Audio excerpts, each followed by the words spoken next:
Good morning, folks. Welcome to the inaugural Second Sunday Forum, which we'll be doing this year for the first time in quite a long time. We're happy this morning to have Vitaliy Gyrya return and talk about the Russian invasion of Ukraine and give us a 6-month update and his thoughts on this.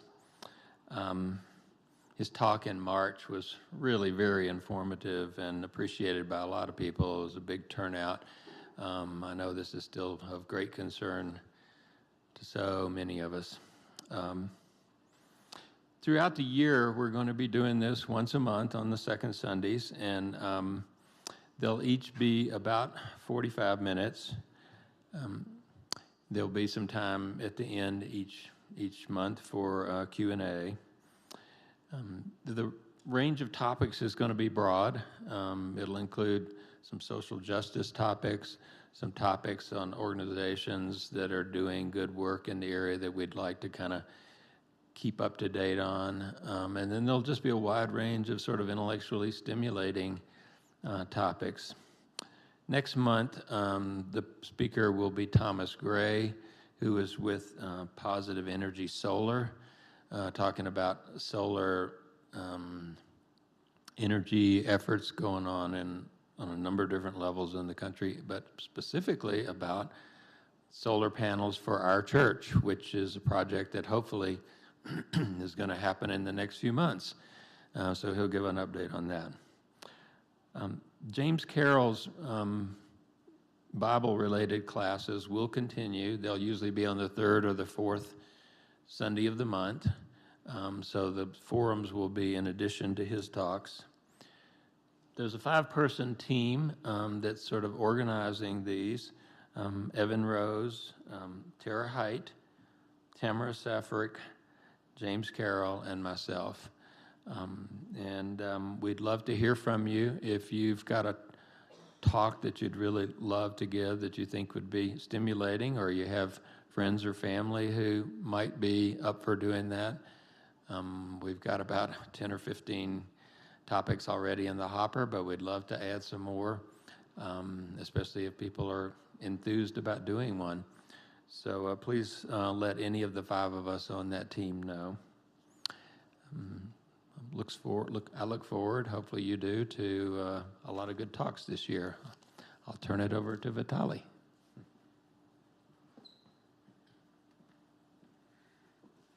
Thank you. Can you hear me? Excellent. So let me go back to the title. I'd like to welcome you and thank you for having an interest in this topic. Okay, now good? Okay. So today the main focus of the presentation and actually the forum discussion afterwards will be about the state of the war that had already lasted more than 6 months, and originally it seems was planned for 3 days. I will start with a form of introduction that may not have too much relevance to the immediate actions, but it may explain, put some sort of context into what is happening. It's a rather trimmed version and slightly modified of the presentation that initial presentation that I did in March. So I wanted to start with this picture of Ukraine so that we could see some general structures, and maybe you've seen this picture of Ukraine, but I'd like to highlight just couple features here. One is, of course, Crimea. This is where it is. That's, of course, under Russian control at the moment. This unique feature is big river Dnieper that in some places reaches 2, 3, 4 kilometers across. The capital, Kyiv, located on the Dnieper River. I myself, I'm from Kharkov, and I cannot see it very well, but hopefully this is Kharkov.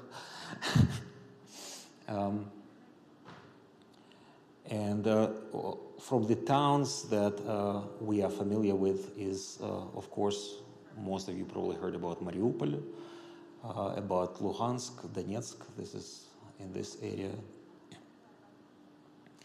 And of course, right now, Kherson is the town that everybody is discussing.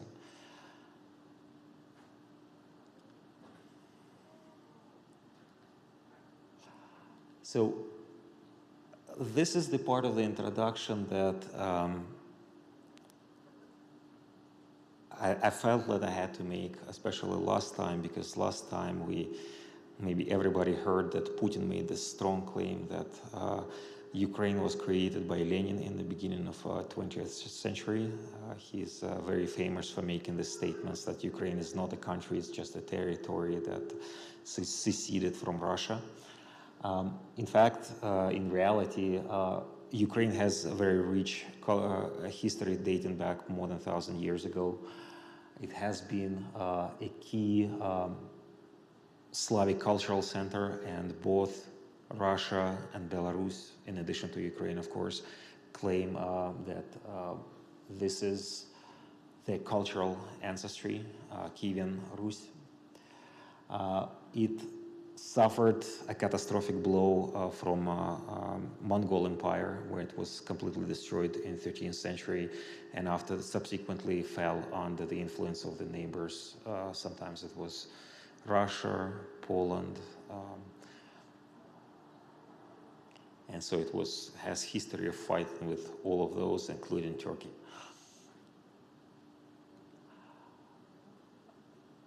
So the cultural center, it's also a religious center. This is a picture of Kievo-Pecherskaya Lavra. This is cave monastery in Kiev, Ukraine, that dates back to about 1,000 years ago. Of course, the upper structure was reconstructed and the caves were evolving over this time, but the history is there. In more recent history, Ukraine declared independence after the revolution in the 20th century, after 1917 revolution. And these are the symbols that were actually used back then, and they're still being used right now.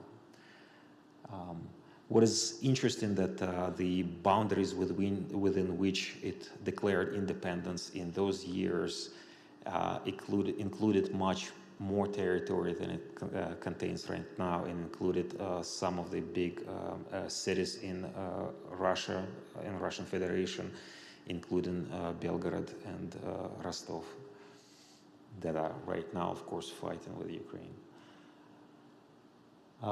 After breakup of Soviet Union, 91, that's when Ukraine declared its independence, and shortly thereafter it agreed to destroy its nuclear weapons, thinking that they did not need it and they didn't want to support them if they didn't need it.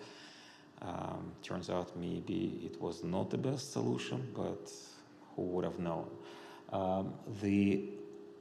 What happened with Ukrainian army after these years is somewhat similar to what happened with nuclear weapons, except that there was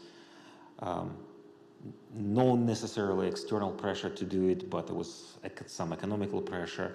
After breakup of the Soviet Union, Ukraine actually had one of the strongest army in the whole of Europe, and could certainly rival and possibly defeat Russia in those years. But because Ukraine didn't see a need for an army, it didn't feel like it had to fight anybody, and it could not imagine that it would be fighting Russia. It was not supported, and all the equipment was either sold or fell in disrepair. Something that is unique about Ukraine versus Russia and Belarus is a sequence of Maidan Revolutions. So Maidan is just a name in Ukrainian. It's a name of a square. So there's a main square in Kiev, Ukraine, where all this happens. And there were several major revolutions, all essentially related to Russian attempts to influence and in some way take over Ukraine. So I showed this picture last time. It also highlights this differences between Russia and Ukraine. And on this map, I will show where these revolutions happened. The first, well, maybe let me start with this character over here. He came in as a replacement to Yeltsin. He came up as a replacement of Yeltsin in the very, very end of '99. And as soon as he came into power, so of course everybody knows that he has a KGB background. And as soon as he came to power, he started taking over the control over the country, over the media, over oligarchs. And that happened fairly quickly, just in a matter of 2-3 years. And soon afterwards, he tried to project this influence onto neighboring countries, specifically Ukraine and Belarus. What was happening with Belarus, he proposed to create a unified country that would be, well, ideally he wanted a unified country between Russia, Belarus, and Ukraine. But he had more success convincing Belarusian President Lukashenko that this will be happening. And Lukashenko said, yes, this will be happening. And based on the idea that this will be happening, he was receiving all these years, for about 20 years now, financial streams that helped him support the Belarusian economy. And of course, Lukashenko being a weasel, so it still did not happen, but he still promises Putin that it's okay, it will happen soon. Related to this is what is happening right now with Belarusian army. Of course, Putin from the very beginning wanted, well, at least after a week, probably the very beginning of the war, he felt like Russian army should be sufficient. But within a week, when he felt that it is not sufficient, he wanted Lukashenko to order his army to march into the Ukraine. Of course, the response from Lukashenko was, sure, we are going to do it. We just need to practice a little bit. And so they've been practicing for the last 6 months. And that should say something about chances of that actually happening. So he will clearly continue saying that, yes, we are working towards invading Ukraine, but it's unlikely that it will actually happen. With Ukraine, he tried to get his candidate elected right here in 2005. And his candidate being Yanukovych, and he came close, but he did not win those elections. Despite that, the election committee declared him a winner, and that was the reason for the first Maidan Revolution, the Orange Revolution. And because of the people, because of that revolution, Yushchenko was elected. He was probably not the most effective candidate, yet he was democratically elected candidate. So 5 years after that, Yanukovych ran again, and this time he was elected. Seems like he was fairly elected. But about 3-4 years after his election, a number of things accumulated. First, there was a lot of criminal activities where his supporters would try to take over various businesses. They would essentially come up to the business owners and say, well, you have such and such businesses.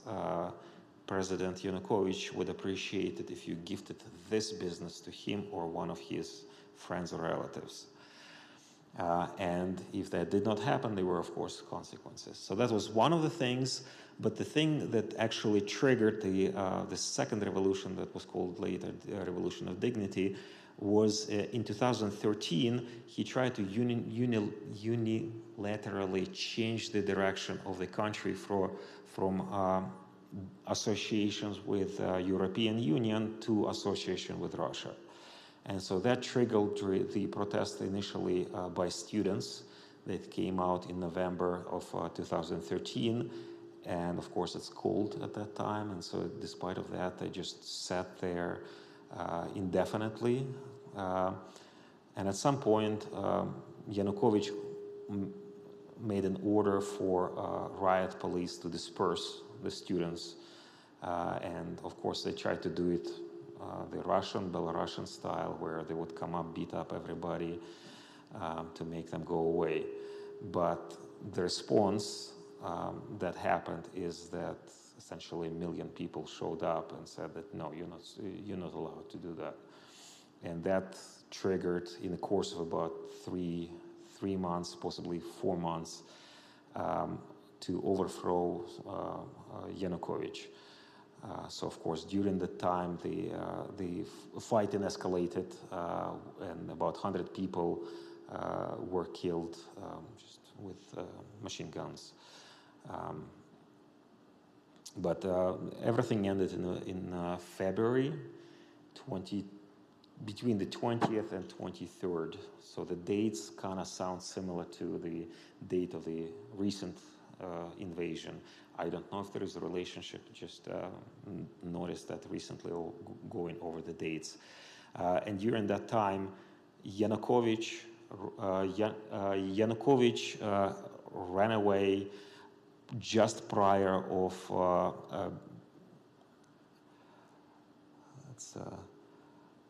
vote to demote him from being a president just the day before, and he fled to Russia. And what's interesting, very next day, Russia started operations with taking over Crimea.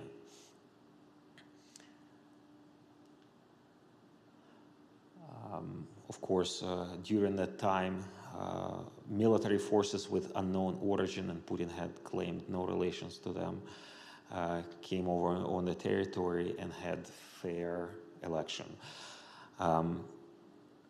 Soon afterwards, probably realizing the success of this, and my understanding from what I've heard during this time, first of all, because there was no new power in Kiev, so it was difficult for them to respond. Moreover, there were communication with the West, where supposedly the West convinced not to use military force in Crimea.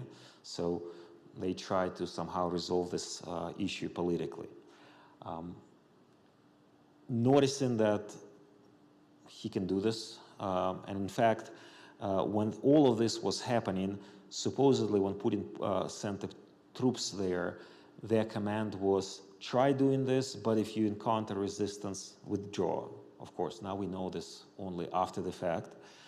But noticing that the West is weak in his understanding, Putin realized, well, now maybe I can try doing something similar with other parts of Ukraine. And this is where he tried doing this. This is where he succeeded. This is where attempts were made. This is the place where he semi-succeeded, in the sense that it went to the stage of taking over some administrative buildings, but only for a short period of time. During this process, oftentimes people were brought from Russia or somewhere else. They would show that they are protesting. So they tried to mimic that whatever they are doing is just similar to whatever Ukrainian people were doing.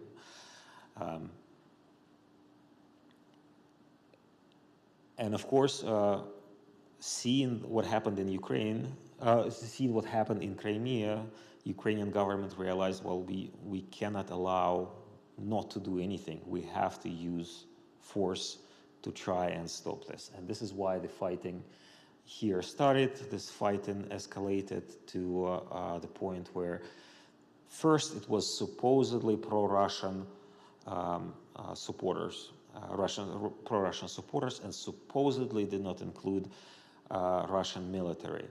But it still included some former FSB agents, and of course there is no such thing as a former FSB agent, particularly Girkin Strelkov, who initiated this process.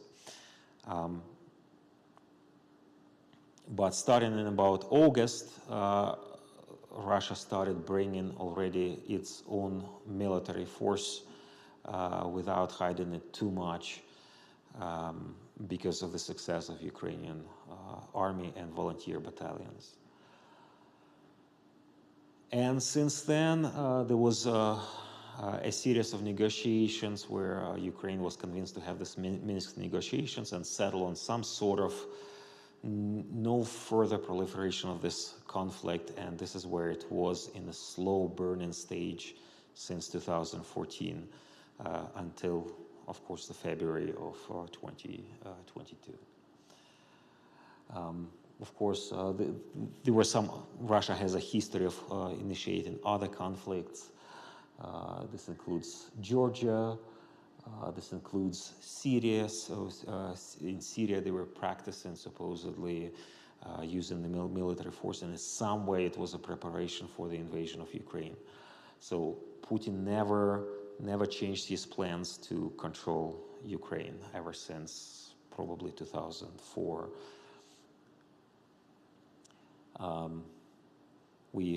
This is already modern history. We remember how Russia amassed these troops on the border with Ukraine.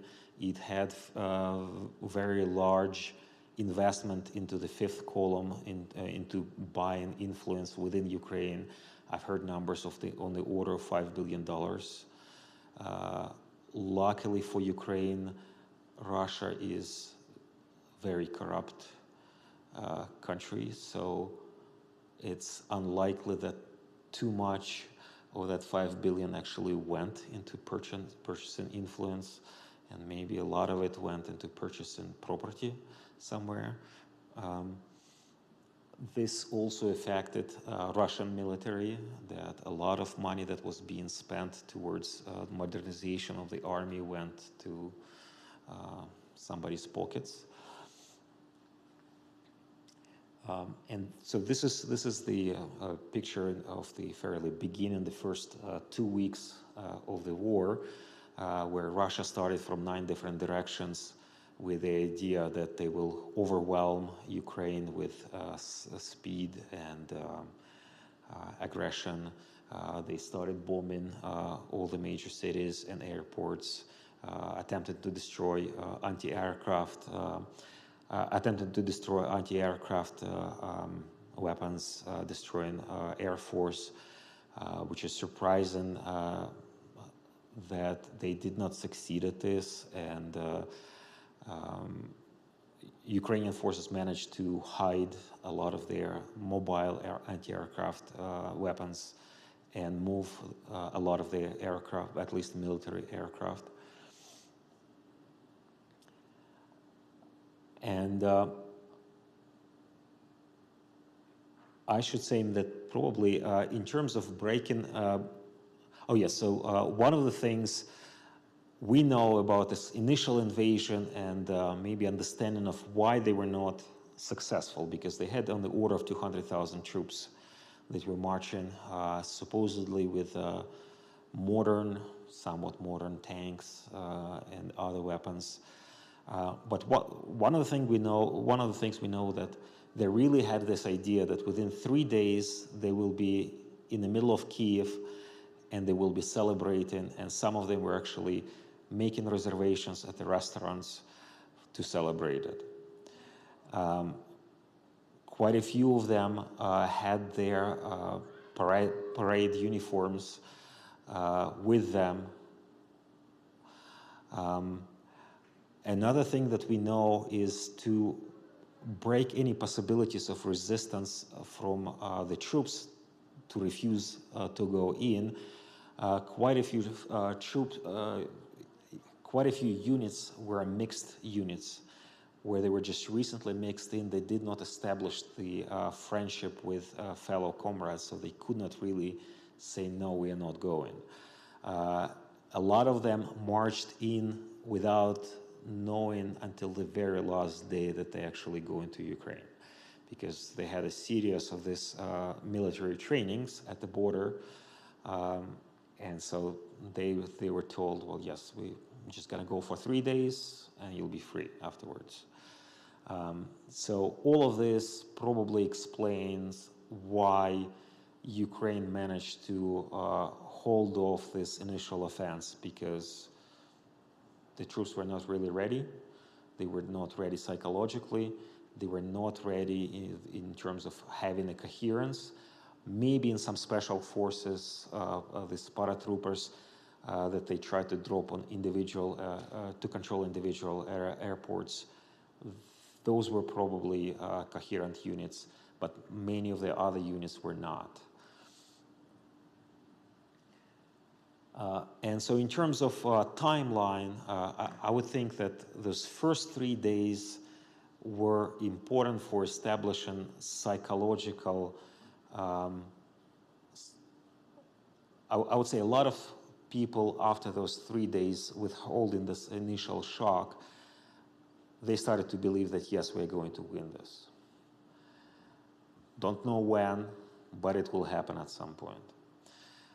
Within about a month, this is when Russian troops withdrew from Kyiv and Kharkov area because they were not prepared. They did not have logistics.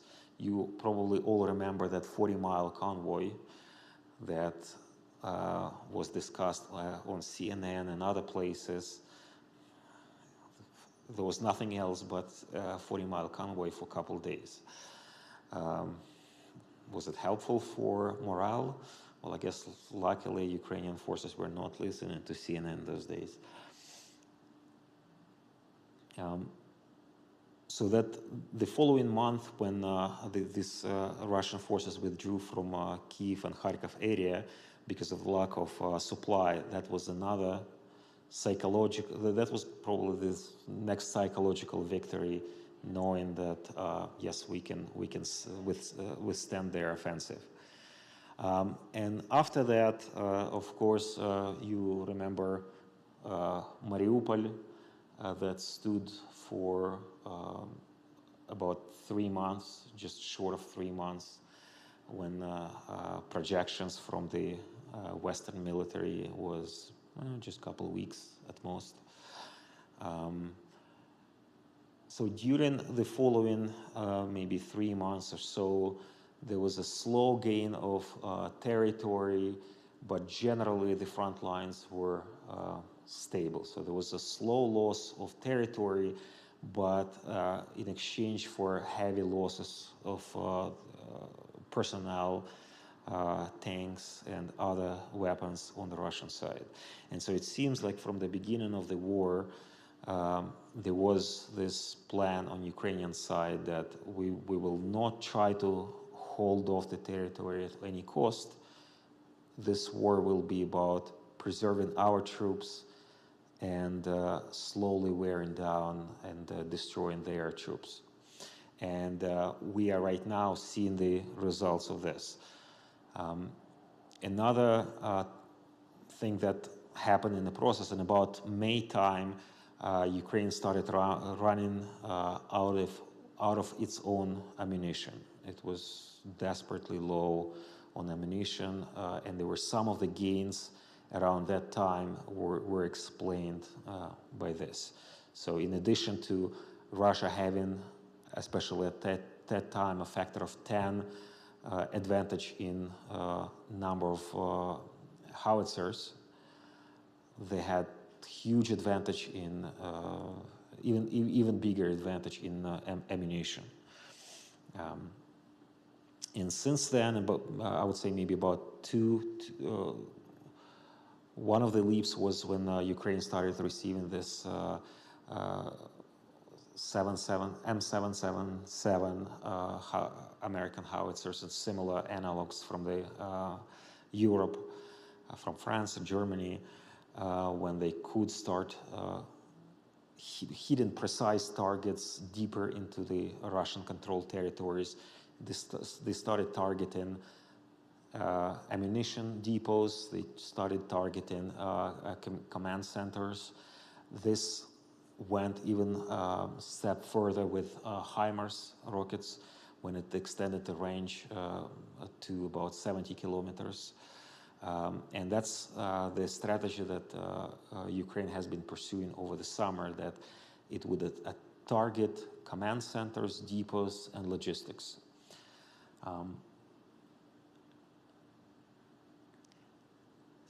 Okay, so this is a map that I took from the Wikipedia, and it conveniently shows the timeline of fighting. And you could see that at some point the front lines almost stop changing. There are very small areas where the changes happen. And a little bit later, I will go over different parts of the front line as it is right now, and describe what is happening there, because slightly different things are happening there. So this is a map that I took from Deep State, and this Deep State is not related to QAnons. It's interesting how they mark Russian troops with pigs. I guess maybe it's some sort of relationship to Angry Birds. So this is a big view of the territory, and I will next sort of zoom in at different parts here. So this parts will be divided into northern, east, south, east, and south. So there's four parts, and there will be clearly different things happening there. On this map, something to notice is there are, of course, there is Moscow right there, and there is another Moscow right there. Oh, maybe let me stop and point out one more thing. I don't know if you ever notice this Russian troops present here. This is Moldova, and this is the separatist region from back to 1990s, Transnistria area. So Russia keeps maintaining its presence there and has been threatening some part of Ukraine from there, but it's fairly small contingent of troops. But it shows the strategy that Russia has been pursuing from the 90s of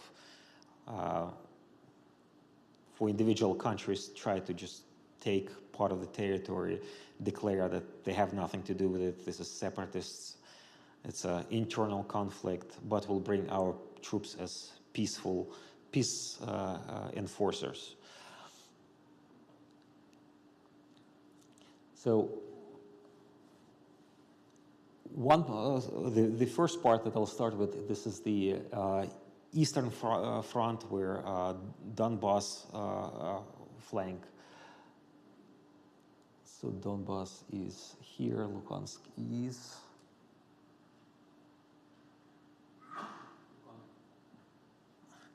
Luhansk is right there. So these lines are very close to the lines that were prior to February invasion, and so they did not move much. The reason for that being is Ukrainian established very strong defense lines there. They established concrete defense positions that are very difficult to breach. So there were some small advances here and there, but nothing major, nothing more than just several kilometers. Bigger advances were took several months, were in this area over here. It took Russians 2-3 months to advance this much, and they lost a lot of troops there.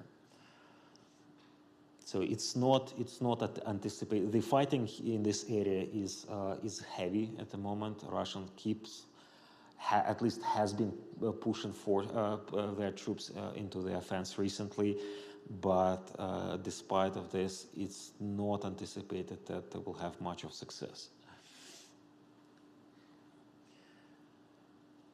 And another area is just south and of that area. So we have been looking at this area over here.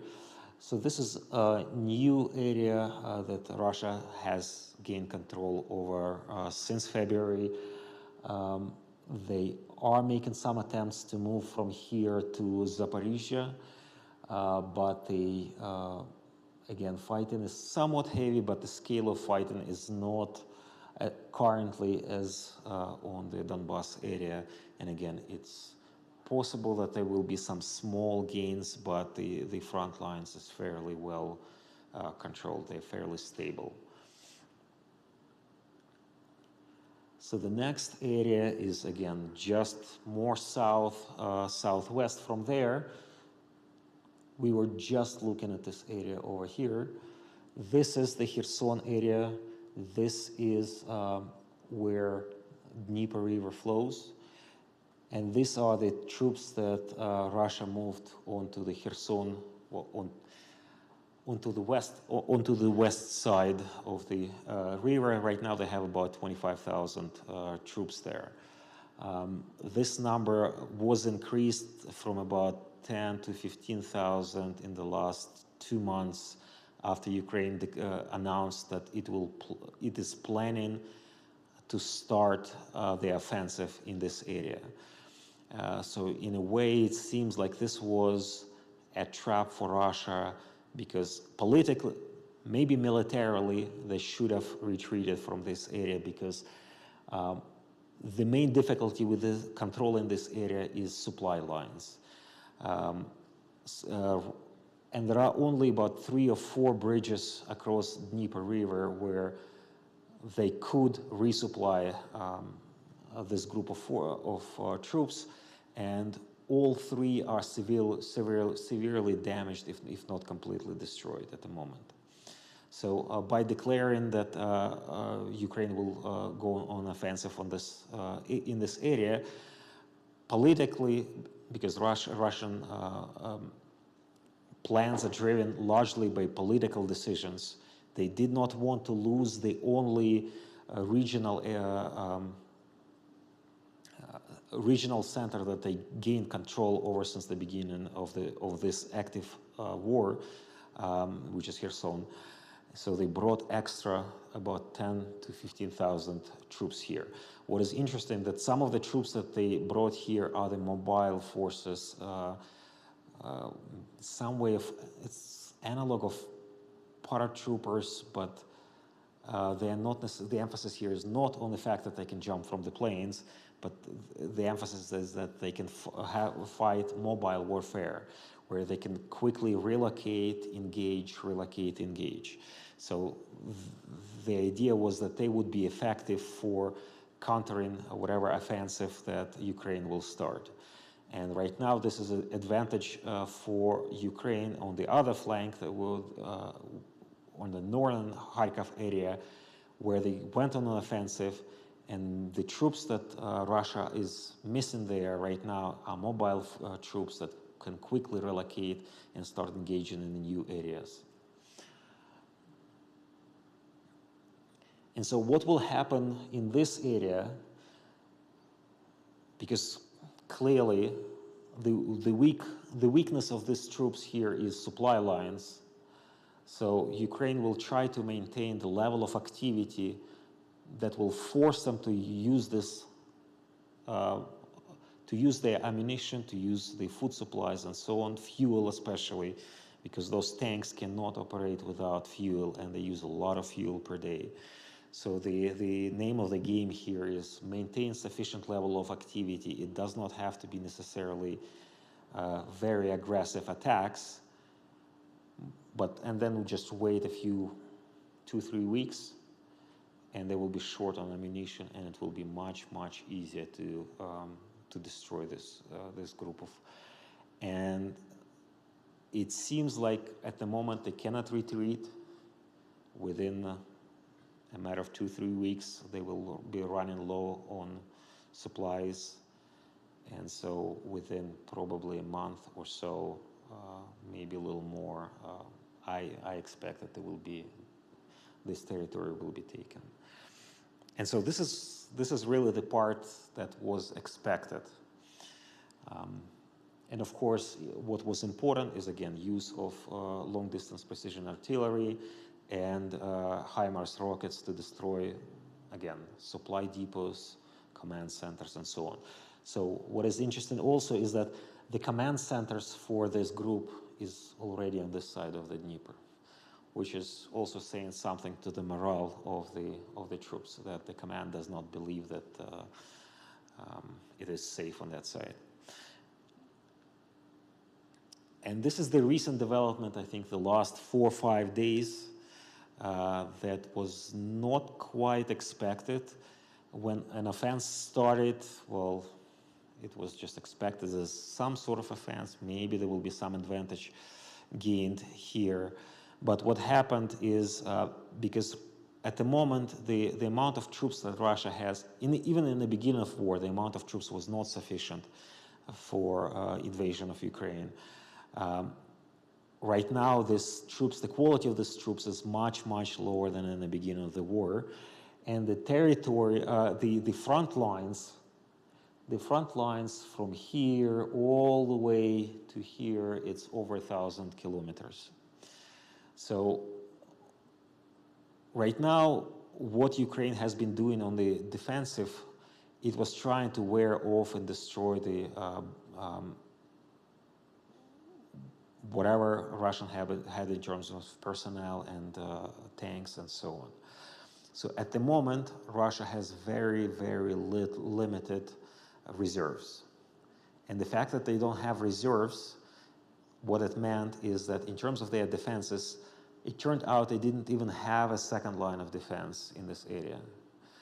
And so when Ukrainians breached this first line of defenses, they were able to just quickly march into the territory where Russians didn't. They had ammo, they had small units, but they couldn't really organize resistance. And because they didn't have reserves, they could not really organize defense. The reserves that they had, they often tried to bring very close to the engagement line, and they did not have time to prepare positions, coordinate with the neighbors, and so they were highly ineffective in countering this offensive. What we know about this offensive, it went way, way beyond the plans of Ukrainian command. And I don't remember exactly the numbers, but this liberated territory is well over 1,000 square kilometers.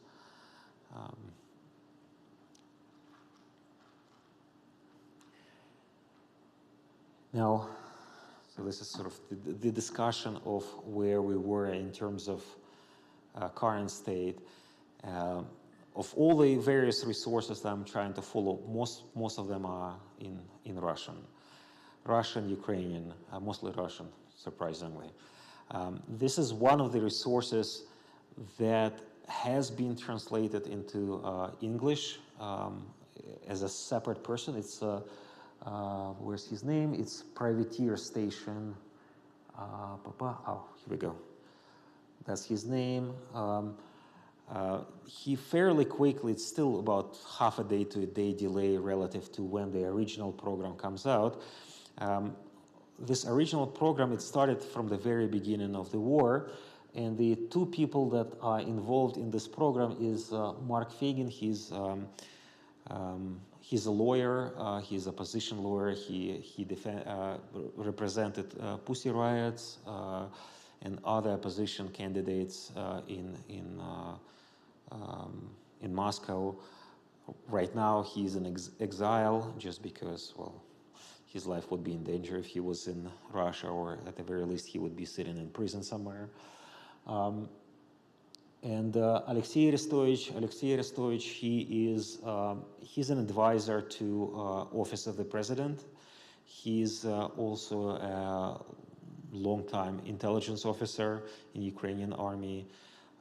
And he made a number of predictions specifically about Russia, about the fact that Russia will invade long before this February.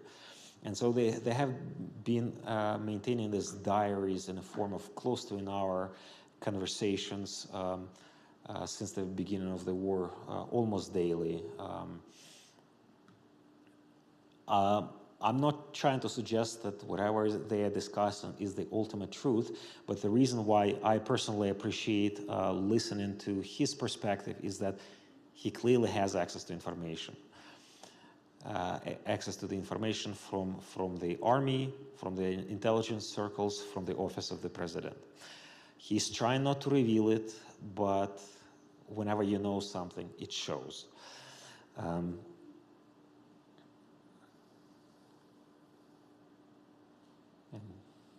thank you.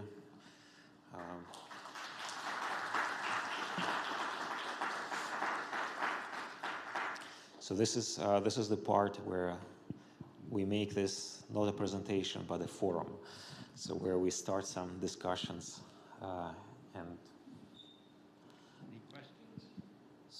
and so because it's discussions, it not necessarily has to be question answer.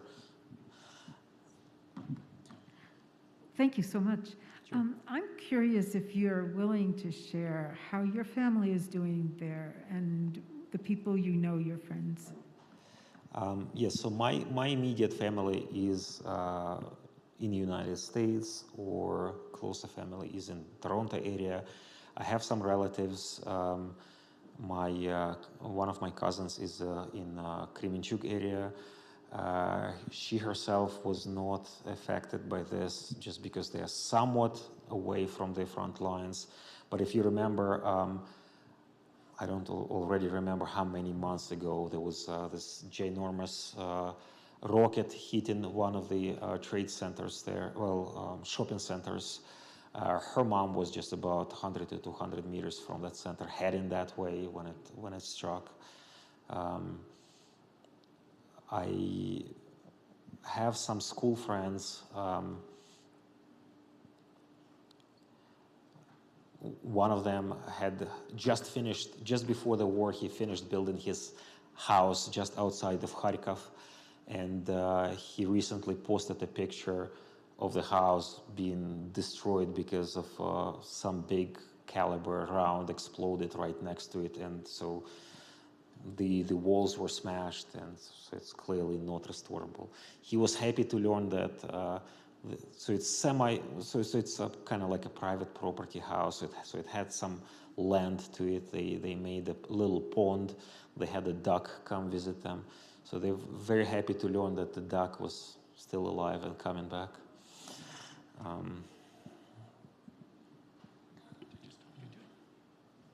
Can you hear me okay? Yes. Do you have any sense of what's going to be happening with Putin in the future? What does it look like for him? It is difficult to say. So in terms of what will be happening at the moment, there was discussion of mobilization, so essentially forceful recruitment of people. It seems that it's unlikely to happen because that will trigger large protests from population. But hidden mobilization is likely will be happening. It's not clear how effective it will be because they will be able to recruit. It's happening right now, but it's currently it's in fairly bad state. They trying to offer a lot of money from people from poor areas, and for a little bit of time they had some amount of success. But it's clear right now that people already know what is happening in Ukraine and what is your lifespan going to be if you will have a little bit of money for a little bit, but then you will probably either die or lose your limbs. So Russia started recruiting semi-forcefully from the prisons. So some of the troops are already showing on the front lines and dying there. One of them, who killed 5 people in the civilian life, and was sentenced to 15 years or something in prison for that. He died recently in the front lines, and he actually got some sort of medal from Putin. So in terms of what is likely to happen with Putin, maybe he will be overthrown, but it's hard to really say.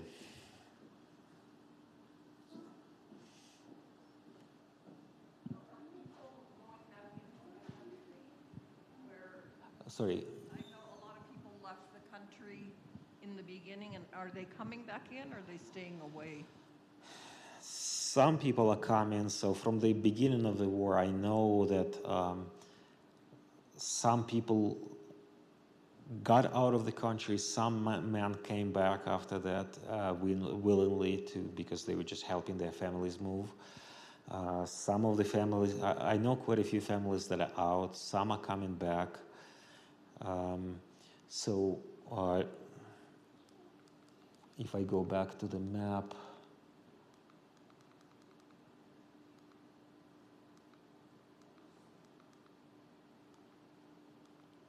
sorry.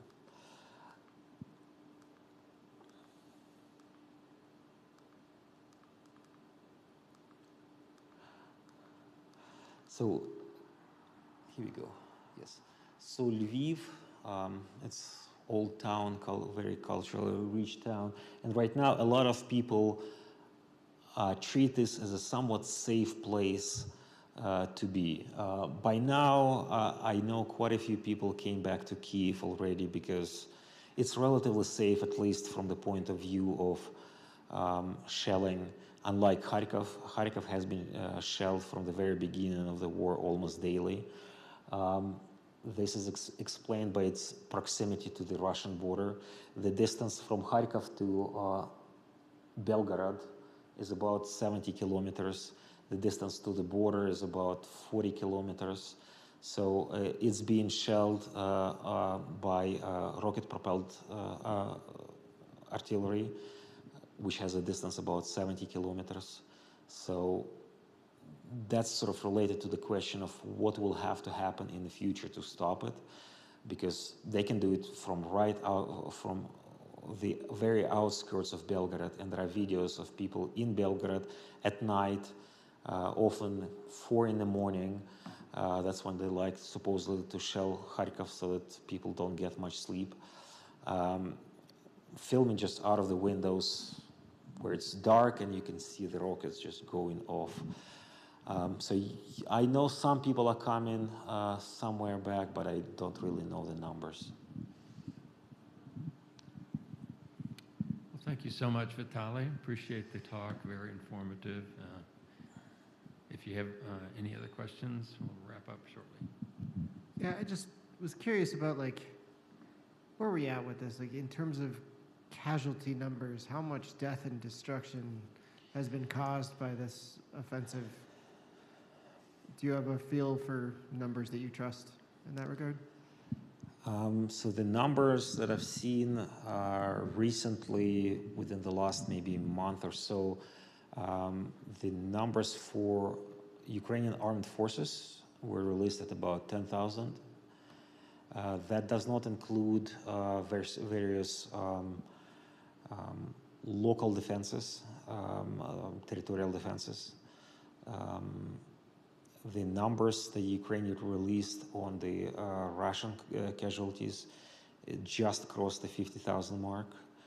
Now that I don't think there is a distinction being made between Russian army, Russian National Guard, or troops from this Donetsk-Lugansk area. So probably the number of casualties from Donetsk-Lugansk area is much larger within those 50,000. I would think that 50,000 is probably close to real number. And in terms of civilians, it's hard to say. We of course know that in Mariupol that is probably over 10,000, but we'll probably never know just because Russia tried to cover it up right afterwards. And again, places like Kharkov being shelled daily, almost daily.